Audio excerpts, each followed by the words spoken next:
دوستو، social media ایک ایسا پلیٹ فارم ہے جہاں ہر کس و ناکس فیمس ہو جاتا ہے۔ آئے دن کوئی نہ کوئی ویڈیو تہلکہ مچاتا رہتا ہے۔ آج کل سوشل میڈیا پر راکھی ساونت کے اسلام لانے کا ویڈیو بڑی تیزی کے ساتھ وائرل ہو رہا ہے۔ آئیے ہم آپ سے کچھ باتیں کریں۔ سب سے پہلے میں اس بات پر ڈسکس کرنا چاہتا ہوں، اللہ تبارک و تعالیٰ کب کسے ہدایت دے دے ہم کہہ نہیں سکتے۔ کب کسے یہ ہدایت اور یہ ایمان کی ہدایت مل جائے اور کہاں مل جائے ہم میں سے کوئی بتا نہیں سکتا۔ اسی لیے کہا جاتا ہے کہ کتنا ہی فاحش اور کتنا ہی گناہگار کیوں نہ ہو، انسان کو برا بھلا نہیں کہنا چاہیے۔ کہیں ایسا نہ ہو کہ اللہ تعالیٰ اسے ایمان کی دولت سے نواز دے اور ہمیں ایمان کی دولت سے محروم کر دے۔ اسی لیے اپنی زبان کو کسی دوسرے کی ذات سے متعلق خاموش رکھنا چاہیے۔ یاد رکھو، تلوار کا زخم بھر جاتا ہے لیکن زبان کا زخم کبھی نہیں بڑھتا۔ راکھی ساونت نے اسلام قبول کیا، میں تہ دل سے مبارکبادی پیش کرتا ہوں۔ ایک طرف راکھی ساونت کے اسلام لانا اور دوسری طرف سوالات کے بوچھار۔ کوئی ایسی چیز تو ہے اسلام کے اندر جس سے انسان مانوس ہو جاتا ہے۔ حالانکہ راکھی ساونت کے پاس عیش و عشرت کی ساری چیزیں موجود ہیں، بنگلہ ہے، گاڑی ہے، دولت کے انبار ہیں، لیکن کیا بات ہے کہ وہ اسلام کی طرف مائل ہو گئی؟ آخر کیا وجہ ہے؟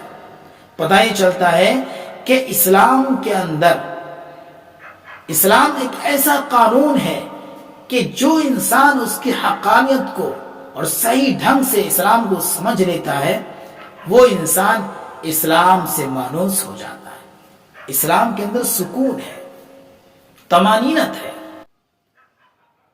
اب سوال یہاں بھی یہ پیدا ہوتا ہے کہ راکھی ساونت کے اسلام لانے سے پہلے جو بھی اعمال ہوئے، چاہے اچھے تھے یا برے تھے، کیا وہ سارے اعمال برقرار رہیں گے یا ختم ہو جائیں گے؟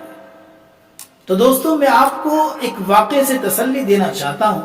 میں ایک واقعہ آپ کے سامنے پیش کروں گا جس سے آپ خود بخود اندازہ لگا سکتے ہیں۔ ایک صحابی فرماتے ہیں کہ میرے اوپر 3 قسم کے حالات تھے۔ سب سے پہلی حالت میری یہ تھی کہ میں اللہ کے نبی سے بہت بغض رکھتا تھا جب میں ایمان میں داخل نہیں ہوا تھا۔